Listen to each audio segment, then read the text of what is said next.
Hello খামারি বন্ধুরা, আজকে যে গরুটা বাচ্চা প্রসব করাতে এসেছি, এখন রাত বাজে 3টা।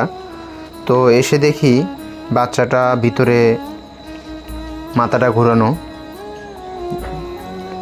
তো বাচ্চাটা বের করতে আমার অনেক কষ্ট হয়েছে, তো আপনারা ফুল ভিডিও দেখলে বুঝতে পারবেন। এই গরুটা আমি প্রথমে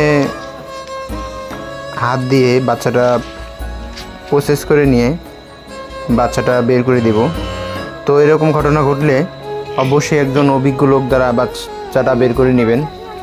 অনেক সময় দেখা যায় আপনারা ভুল করে থাকেন, বাচ্চাটা বের করার সময় নিজেরাই দুইটা পা চলে আসে, দুইটা পা ধরে টানাটানি করেন, যার কারণে বাচ্চাটার ক্ষতি হয়ে যায়। এরকম ভুল করবেন না। আগে দেখবেন যে দুইটা পা এবং মাথাটা ঠিকভাবে আছে কি না। যদি নর্মালি হয়ে যায় তাহলে তো হয়ে যাবে, আর যদি না হয় তাহলে অবশ্যই একজন অভিজ্ঞ লোক দ্বারা বাচ্চা বের করে নেবেন।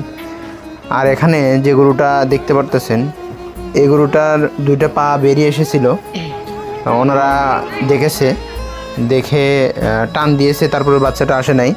তো আমাকে ফোন দিয়েছে রাত প্রায় তখন 3টা বাজে। তো আমি গিয়ে বাচ্চার দুইটা পা ভিতরে ঢুকে দিয়ে পরে আবার সুন্দরভাবে প্রসেস করে নিয়ে লোকজন ডাক দিয়ে পরে বাচ্চাটা বের করতে সক্ষম হয়। তো অবশ্যই এরকম হলে আপনারা একজন অভিজ্ঞ লোক দ্বারা বাচ্চাটা বের করে নেবেন। আর এখানে সবসময় চেষ্টা করবেন সুতিতে না, ন্যাকড়া যেটা বলে সেটা দ্বারা পা ধরে টান দিবেন। কখনো ছাই ইউজ করবেন না। অনেকে ইউজ করে ছাই দিলে হয় কি, অনেক সময় দেখা যায় ছাই দিয়ে টান দিলে বাচ্চার শরীরটা এবং ভেজাইনেটা মেখে যায়, পরে অনেক সমস্যা হয়ে থাকে।